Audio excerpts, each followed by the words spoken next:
And so we top dressed vitamin C and E on half those sows. We went every other sow through gestation, and uh, and then stopped supplementation once they reached lactation. And what we saw was we had a tendency for fewer sudden deaths and prolapses for those sows that we top dressed vitamin C and vitamin E in late gestation.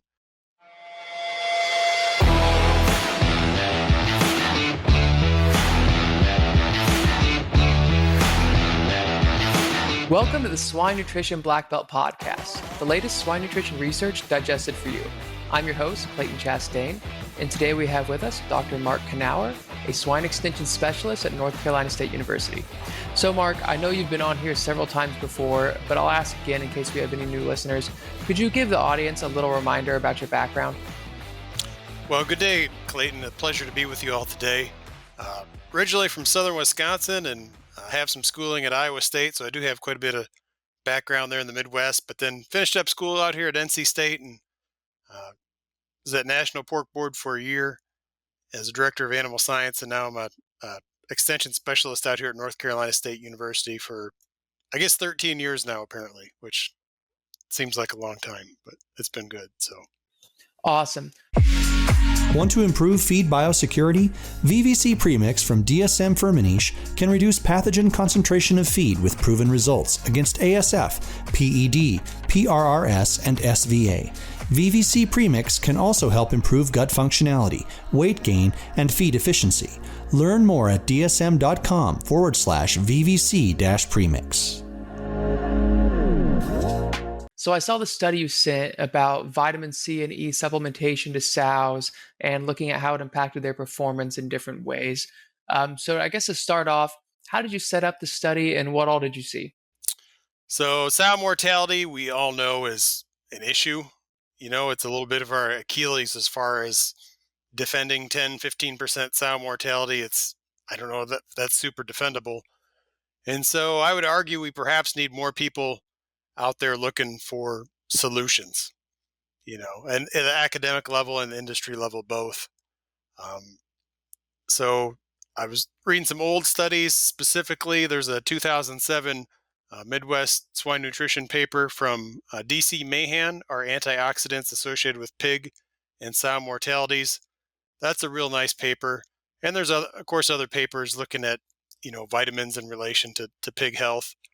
And so I teamed up with DSM, specifically Sarah Huff, John Bergstrom, and even Ben Pratt. I mean, those guys are terrific to work with, great ideas, good energy, and they helped provide the vitamins for the study. And so that was super helpful, and also helped to look at the experimental designs as well.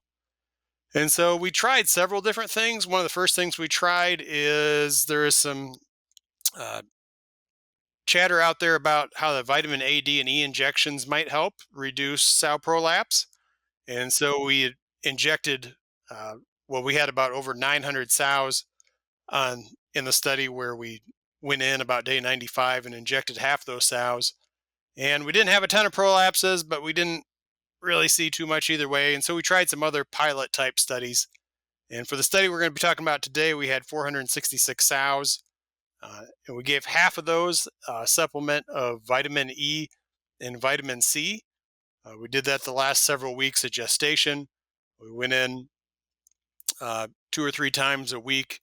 And the drop boxes, you couldn't actually put what we added into the drop box. So you had to get there at 4 or 5 a.m. in the morning and put it down before they drop feed to make sure they ate it. And so, but that really went pretty smooth. And so we top dressed vitamin C and E on half those sows. We went every other sow through gestation, and then stopped supplementation once they reached lactation.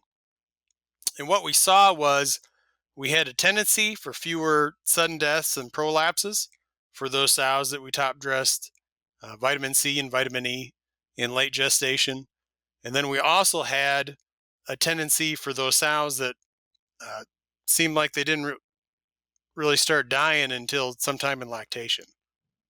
And so we didn't have any in the treatment die before lactation, yet we had several in the controls that died, during gestation and early lactation. Gotcha. So what made you guys initially look into vitamin C and E in terms of sow mortality? Was there any studies in the past that you've looked at that have shown that there might be some sort of correlation, or was there a certain cellular pathway that you were targeting? So if you look through the literature, there's not a whole lot of controlled type studies looking to try to reduce sow mortality. And as we all know, sow research can be a challenge. And these are really pilot type studies, right? 450 sows, you're going to need a much bigger study to get a more definite answer, and you're going to need to repeat that.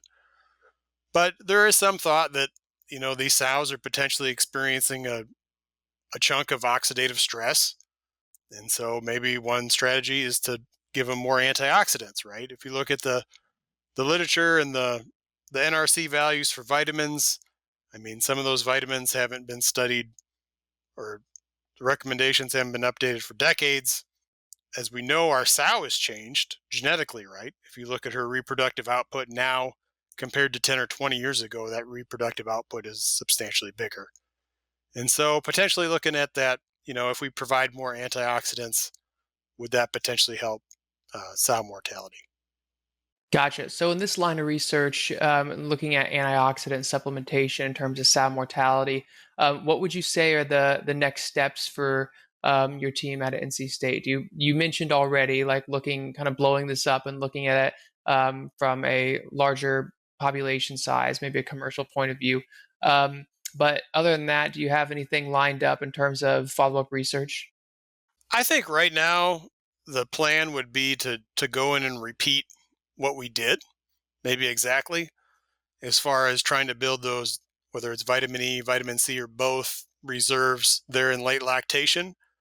Last summer, we did go into a commercial farm and we tried to look at some vitamin C in lactation. We didn't see a whole lot, but if you think about it, I mean, if that sow is scheduled to die, or if she's set up to die at farrowing, if you go in lactation, it may already be too late, right? So maybe you need to move back in gestation. Maybe you need to move back before that. I'm not sure we really know. But, going in at lactation may be too late if she's potentially going to die during farrowing. When it comes to raising healthy animals, you need more than the right solutions. You need the right partner who brings decades of industry expertise and a global team to put that knowledge to work for the advancement of your operation. At Phibro Animal Health Corporation, we are proud to work with you as your trusted partner.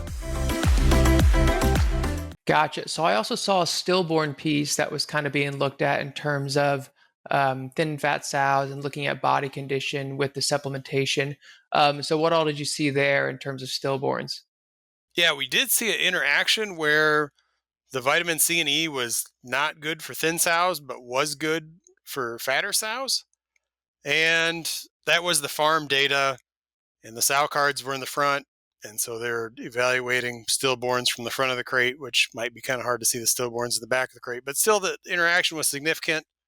I will say in general, what we're seeing these days are these sows that are body condition 3 or 4 are going to have fewer stillborns than the sows that have body condition 1 or 2.